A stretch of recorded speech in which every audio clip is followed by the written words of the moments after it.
26 और 27 सितंबर की दरमियानी शब लकी मरवत में खुफिया इत्तला पर ऑपरेशन फायरिंग के तबादले में 17 खारजी दहशतगर्द जहान वासिल 10 से ज़्यादा जख्मी हो गए। इंटेलिजेंस बेस्ड ऑपरेशन मुल्ला नज़ीर ग्रुप के इलाके में मौजूदगी पर किया गया। खुफिया मालूमात पर बायस खारिज पर मुश्तमिल ग्रोह को मनसूबाबंदी के तहत घेरे में लिया गया। SPR के मुताबिक ये कार्रवाई फितल खारिज के नेटवर्क को तोड़ने और इलाके को महफूज बनाने की जानिब अहम पेशरफ्त है। इलाके में क्लियरेंस और सैनिटाइजेशन ऑपरेशन जारी।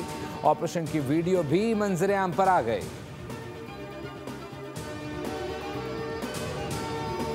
वज़ीर आज़म शहबाज शरीफ लंदन पहुँच गए। वज़ीर आज़म लंदन में 3 दिन क़याम के बाद पाकिस्तान के लिए रवाना होंगे। शहबाज शरीफ अमरीका से बरास्ता जिनेवा लंदन पहुँचे। ल्यूटन एयरपोर्ट पर बरतानिया में पाकिस्तान के high commissioner doctor Mohammad Faisal और मुस्लिम लीगी नून बरतानिया के सदर एहसन डार ने उनका पुरतपाक इस्तकबाल किया। वज़ीर आज़म शहबाज शरीफ ने जिनेवा में साबिक़ वज़ीर आज़म नवाज शरीफ को दौरा अमरीका के हवाले से तफसीली ब्रीफिंग दी।